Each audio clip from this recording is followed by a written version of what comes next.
20 November 1979 মুসলিম ইতিহাসের মধ্যে একটি ভয়ঙ্করতম দিন। এই দিনে মক্কা শরীফের মধ্যে যে সমস্ত হাজিরা উপস্থিত ছিল তারা সকলেই ভয়ে কান্নায় ভেঙে পড়েছিল। সময় হচ্ছে ঠিক ফজরের আগ মুহূর্ত। মুসল্লিরা প্রস্তুত ফজরের সালাত আদায় করবে।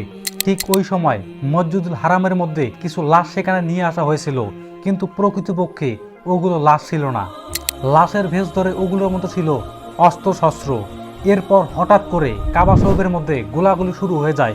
যদিও মসজিদুল হারামের মধ্যে হত্যা বা এরকম কর্মকাণ্ড করা সম্পূর্ণ ইতিহাস, তারপরও ইতিহাস থেকে আমরা জানতে পারি এরকম ঘটনা ঘটেছিল।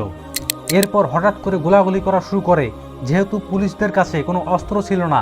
আর এমন পরিবেশ পরিস্থিতির মধ্যে সেখানে হঠাৎ করে 2 জন পুলিশ সদস্য নিহত হয়ে যায়। এরপর সেখানে আরও থমথমে পরিবেশ সৃষ্টি হয়ে যায় এবং অপরদিকে ধীরে ধীরে একজন সামনের দিকে অগ্রসর হতে থাকে।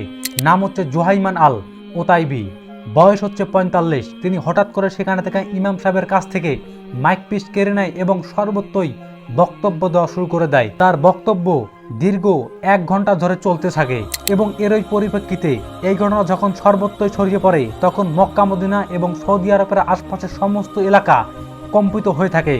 বিশেষ করে যখন ওই ব্যক্তি বক্তব্যের মধ্যে বলে থাকে যে আমরা সমস্ত মক্কা মদিনা এবং সমস্ত মসজিদুল হারামের দখলে নিয়েছি এবং আমাদের কাছে বর্তমান সাথে রয়েছে ইমাম মাহাদি।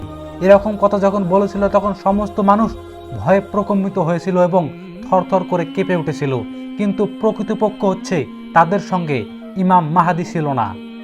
আমরা জানি মুসলিম ইতিহাসের মধ্যে যে ইমাম মাহাদির আবির্ভাব ঠিক কীভাবে হবে, কিন্তু বর্তমান অর্থাৎ 45 বছর আগে যে ঘটনা ঘটেছিল ওই ঘটনার সঙ্গে ইমাম মাহাদি যেভাবে পৃথিবীতে আগমন করবে তার কোনোই মিল নাই। যাই হোক, মেন বিষয় হচ্ছে এরপর ধীরে ধীরে মক্কা মদিনার আশপাশে যে সমস্ত দোকান ছিল তারা সকলেই দোকান বন্ধ করে সেখান থেকে পালিয়ে যায় এবং ওই 45 বছরের জুহাইমান আল ওতাইবি বলে যে আমাদের সঙ্গে রয়েছে ইমাম মাহাদি, তোমরা আসো এবং বায়াত গ্রহণ করো।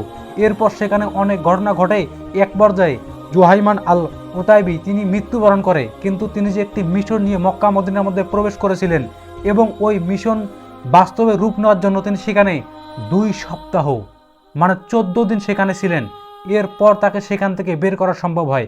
তাকে বের করা সম্ভব হয়েছে, কিন্তু তিনি যে মিশন নিয়ে ওখানে প্রবেশ করেছিলেন ওই মিশনের তিনি অনেকাংশই বাস্তবে রূপ নিতে অর্থাৎ বাস্তবে পরিণত করতে সক্ষম হয়েছিলেন। যেমন পশ্চিমা দেশের মধ্যে অনেক ঘটনার বিশ্লেষণ করলে তার প্রতিচ্ছবি দেখা যায়। এখন এ বিষয়ে বিস্তারিত নেক্সট এপিসোডে আপনার সঙ্গে কথা হবে ইনশাআল্লাহ।